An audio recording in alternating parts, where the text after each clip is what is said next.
If you've had thyroid eye disease for years, and you go through artificial tears in the blink of an eye, or your eyes feel like they're getting kicked in the backside, it's not too late for another treatment option for thyroid eye disease, also known as TED. To learn more, visit treatted.com. That's treatted.com. It's completely ridiculous. Monday on ET, I'll be with Ryan Reynolds and Rob McElhenney, fresh off their historic Wrexham win. Plus, our Drew Barrymore exclusive, talking all about her viral house alarm moment. I was so excited. I had my machete, and my shaving cream, and I'm finishing. Oh no, not the machete and the shaving cream, Drew. Like the shaving cream? Yes, that's a thing, shaving cream. All right, before we go, Shania Twain's self-proclaimed... Happening now. Storms are flaring up across our area. I'll be back in a bit to time them out when they'll make it to San Antonio and other areas, along with what this means for the rest of the weekend in just a bit. Someone is shooting cows in Southeast Bexar County. We'll tell you how many times this has happened in the last month and why this feed store is buzzing about it. Lawnmower not cutting it anymore. Coming up, we'll have some recommendations from Consumer Reports, plus why it's better to mulch than bag. The news at 5 starts right now.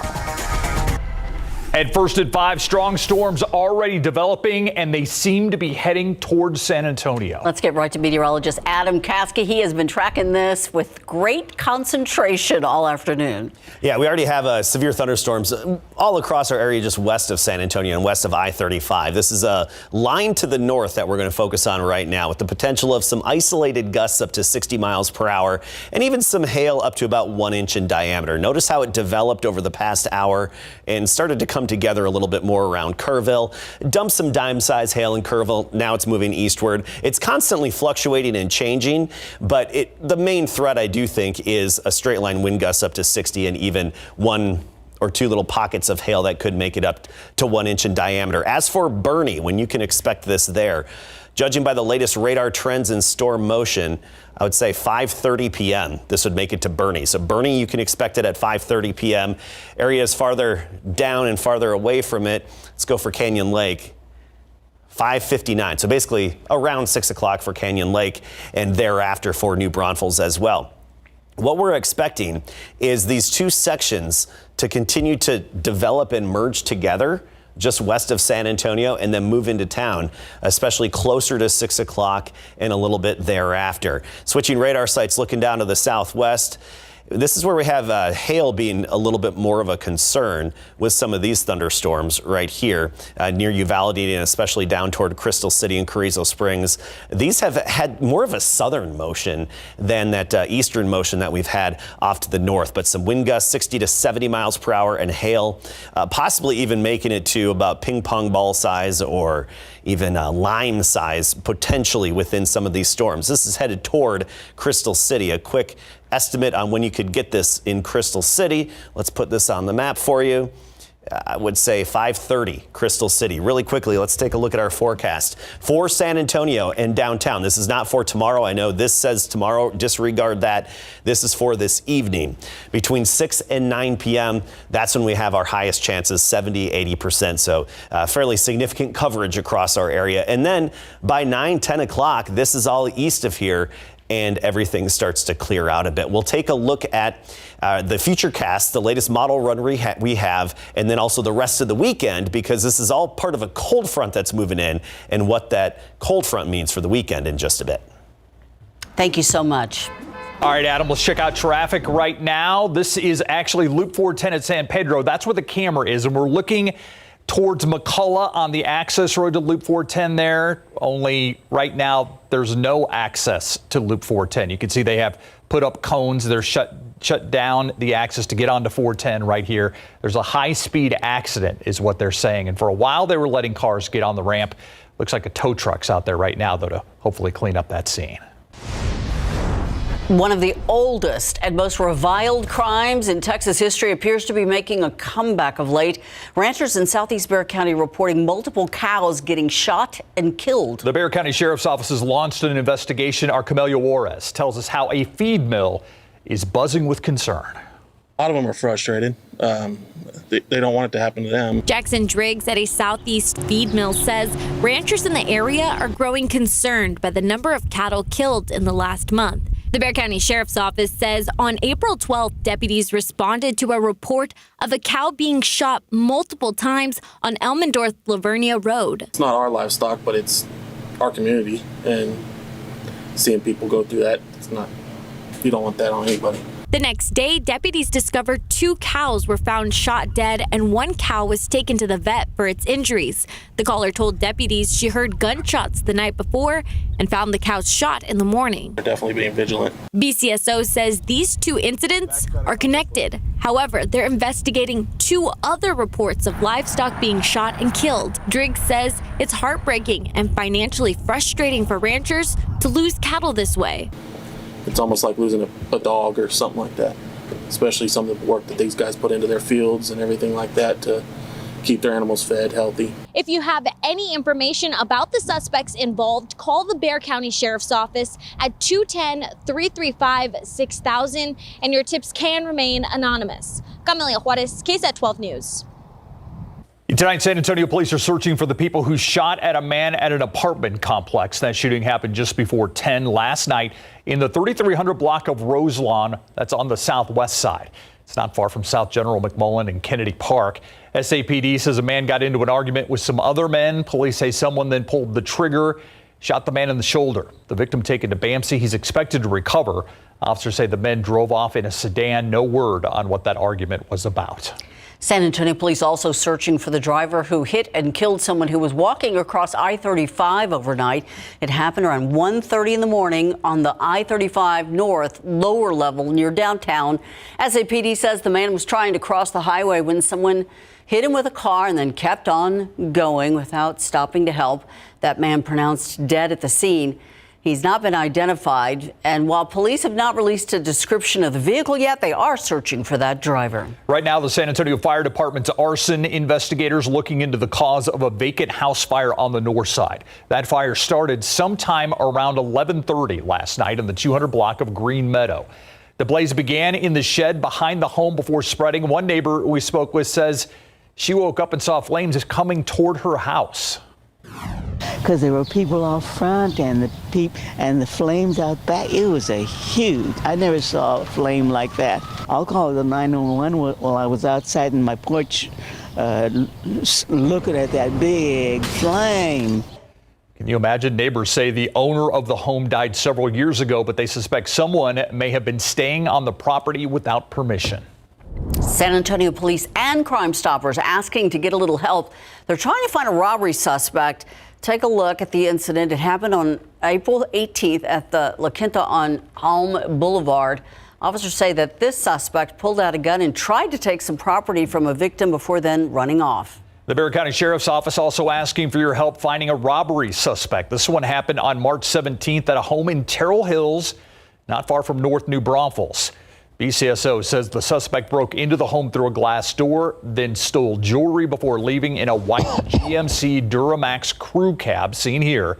If you have any information on either of these robberies, call Crime Stoppers at 210-224-STOP. A population explosion in New Braunfels. The reason the city has put a $140 million bond package in front of voters. It includes streets, a park, and a library. Garrett Berger with a list of needed improvement that the mayor says will not increase taxes. Sitting between San Antonio and Austin, New Braunfels' population has exploded in recent years. An estimated 99,000 people lived here in 2021 compared to under 58,000 in 2010. All of us are concerned about growth. So of the 3 bond propositions New Braunfels is considering, Prop A with transportation is by far the biggest at $99.3 million. It's the widening of these streets is to handle the growth that we've had over the last 10 to 15 years. The bond calls for widening or improving 6 streets and improving intersections and streets around the city. There's also $12.2 million under Prop B for improving Mission Hill Park with parking, trails, and an observation tower. The one voter was concerned about what she described as an event center in the plans. We have plenty of people here in town that make their living by renting out their own personal event centers. However, Mayor Brockman says the event space at the park is only enough for about 30 to 40 people. Or it may be a classroom of kiddos that might be able to do a field trip and go up there and have the ranger come and talk to them about what this place is. Finally, there's a new library branch for New Braunfels East Side, when the city says there are 6 schools within walking distance. There's a lot of growth going on that side of the freeway here in New Braunfels. The mayor says the bond is not expected to cause any increase to the tax rate, and the city is trying to get on a 5-year cycle for new bonds. Garrett Berger, KSAT 12 News.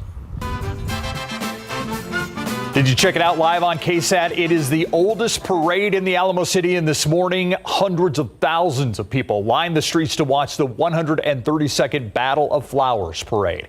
There were more than 9,000 participants alone in the parade this year. Everything from colorful floats to marching bands traveling through downtown. The parade is something people and their families come to see every year. I love seeing the families together. Everybody's so happy. The kids are happy. The parade is so fun. I love coming here. I love the floats. One of my favorite things here is cascarones. Viva Fiesta! They got her. Another fun fact about the Battle of Flowers parade. It's the only parade in the country produced entirely by women. They did a great job today. The Fiesta Flambeau Night Parade happening tomorrow. The famous illuminated night parade celebrating its 75th Diamond Jubilee this year. Our coverage begins at 7 o'clock tomorrow with a pre-party followed by the parade. Stephanie Jimenez and I will be hosting the broadcast, which you can watch right here on KSAT and, of course, on all of our digital platforms. An Afghanistan refugee living in San Antonio trying to get back to things. One of them of which he loves the most, playing wheelchair basketball. He's a former Paralympic champion and a beloved teammate, but he's been off the court because he doesn't have the proper chair. RJ Marquez tells us how the team is now rallying together to help him out before they head to finals. Every day, every night, every second I was thinking how I can get back to basketball. You can't miss Mohamed Bilal on the basketball court. The former Paralympic champion moved to San Antonio in late 2021 after bombings in Afghanistan. I think San Antonio's best part to start a new life because I want to share my experience. Bilal now helps other refugees find a place to live and work in San Antonio. And one of the ways he's fit into the community was through wheelchair basketball, but unfortunately hasn't played this season. Every day, every night, every second I was thinking how I can get back to basketball. You know, the problem is that I don't have my own wheelchair to fit my body. His team, the Parasport Spurs, is getting the word out about helping Bilal get a new chair, which costs around $7,000. It's like a custom fit pair of tennis shoes for a pro athlete or for anyone. You know, if the shoes fit, very good, you get better performance. If Bilal is able to raise enough money to get that custom-made wheelchair, it would take him about 12 to 16 weeks before he's able to get back on the court and play here with his brothers. He left from his country, and now he feels like now he's got a part that he was missing back. And we've accepted him in. The Parasport Spurs are headed to Nationals next week. Bilal will have to miss this tournament, but hopes to be back soon. He now has a baby girl to hopefully cheer him on in the future. I have a 1-year daughter now. My daughter, future mine, my wife, future very bright and very good. RJ Marquez, KSAT 12 News. Hope he gets that chair. Still ahead on the news at 5 after all the rain we've been getting. Maybe you're in the market for a new lawnmower. After the break, we're going to show you the top-rated electric mowers for your lawn care needs. All right, it may be on your weekend to-do list. It's not on mine, but it may be on yours. Mowing the lawn. The rain's really helped the grass grow lately. You know it's on your honey-do list. Well, I can't. I'm busy tomorrow. Oh, yeah, with that flambeau Got the thing. flambeau parade, All right. That's right. Well, after all this rain, you might be needing a new mower, maybe even giving up your old gas mower. Well, we can help here. 12 on your side's Marilyn Moore shows us which lawn mowers cut it. It's not your typical vacation photo dump. These are from Consumer Reports' trip to Grassy Green, Florida to test lawnmowers. They mowed for miles to see how evenly they cut and how easy they are to operate. They also checked bagging and mulching. They found battery power technology keeps getting better and cheaper. We're seeing more and more battery-powered mowers coming on the market that are at the lower price point but managed to compete in terms of performance with the better ones. For battery mowers, they tested how long you can run them before the battery runs out, and charge time. Charge time is an idea of how long it'll take to recharge the battery, whether or not it's something you can turn around within the same day or something you might have to wait overnight for. So which battery mowers cut it? Well, they actually found several to recommend, including some by Ego and Ryobi. This Greenworks self-propelled battery mower got top scores for evenness, mulching, and handling. It's $749. You'll save hundreds with this Green machine, also very good at mulching, but not as good at bagging. If you have a smaller lawn and aren't so concerned with recharge times, they say consider this skill. It was excellent at cutting and mulching. Finally, unless you need to bag your clippings, mulching is better for your lawn. The clippings deliver nutrients, meaning you can use less fertilizer and save water too. Marilyn Moritz, KSAT 12 News. Taking a live look outside with live cam. It doesn't really look like an awful lot going on right now, but there is. Yeah, not in San Antonio yet, but just give it an hour or so, and it's going to be bearing down a little bit closer to downtown. And we actually see that severe thunderstorm warning just extended that yellow polygon into northern Bexar County and the far north side of San Antonio. And we still have the severe thunderstorms around Maverick County and even Dimmitt County. We'll take a look at those in a little bit, even just south of Uvalde. But this is the main one we're going to focus on right now. So this is the line of thunderstorms as formed and come together along the cold front that's moving in. It's moved to the southeast at about 30 miles per hour. So Bernie, you're starting to get some of the light rain, but you can see the heaviest action is still just off to the northwest of you. Bandera about to get hit by this area of hail. This purple's a bit of hail that's within the thunderstorm. And there could be some hailstones that are 1 inch in diameter. That's considered damaging and considered severe. So Bernie, momentarily you're going to be seeing some of the heavier rain and of course even a little bit of hail likely to move through there. You go farther up the line and you see, especially around Blanco, some enhancements, probably some bits of hail there as well. But the heavy rain is mostly around Kendall County right now, and that's pushing off to the east-southeast. We can time this out for you. This is going to be a bit of a line here to draw, but we can get that. It's got a bit of a southerly component to that easterly motion. So put it on the communities here. Bernie High School at 5:21, so we're talking within minutes, of course.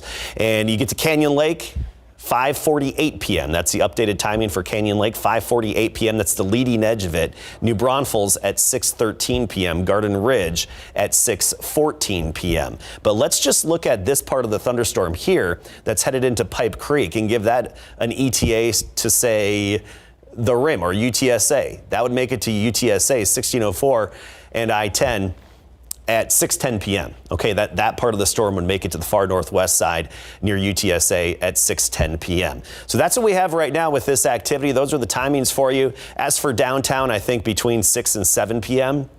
This will be a quick hit. Once it moves in, it'll hit quickly, move out, and then you shouldn't have anything to worry about behind it. That's the key. Behind this will be okay and in the clear. It's just what we're dealing with right now. I want to take a closer look at this hail that's near Bandera at the moment.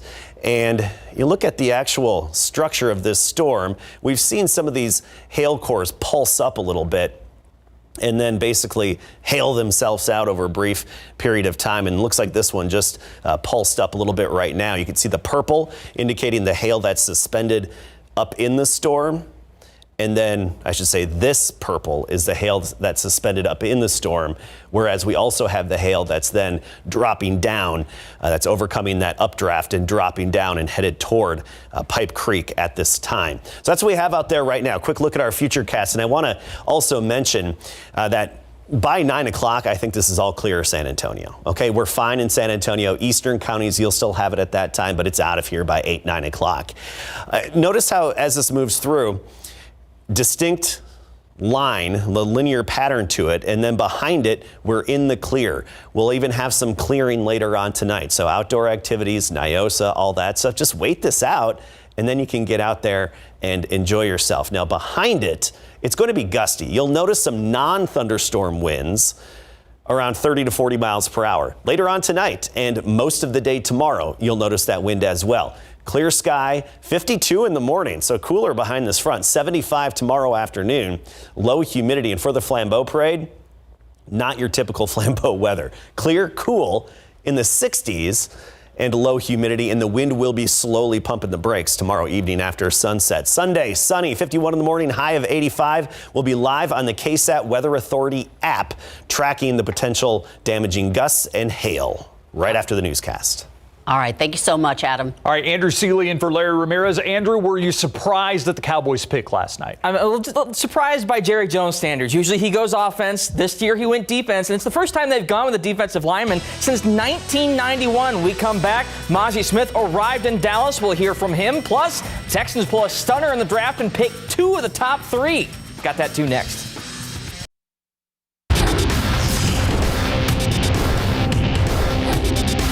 Is this Mozzie?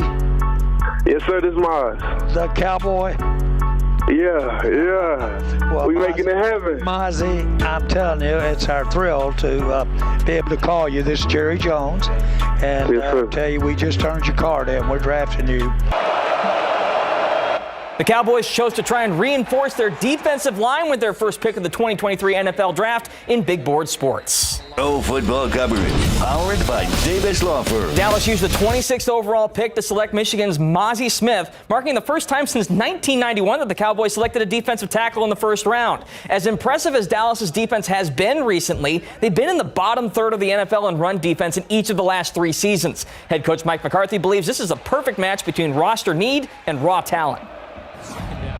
We love everything about Mozzie. He was here on the 30 visits. Personnel guys, everybody had high grades on him. He's a great fit for us.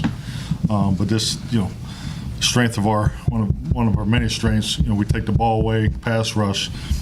We just want to get better on earlier downs, and we think this is an excellent fit for us. Mozzie arrived at the Star this afternoon around 11 a.m. and was officially introduced via press conference. How does it feel to be the newest member of the Dallas Cowboys? I couldn't sleep, and this morning it hit me. And walking around this facility, it hit me. I just been wanting to explode all day. I gotta keep it in, save it for football. The Cowboys have 2 picks today, 1 in each round. They select 58th overall in the second round and 90th overall in the third round. We made the pick with CJ there, and Arizona was on the clock, and then we were on the clock, and we were really going back and forth on the trade compensation. So let's say the trade itself was actually consummated with about a minute and a half left on the clock. So it's us to Arizona. Okay, we have a deal.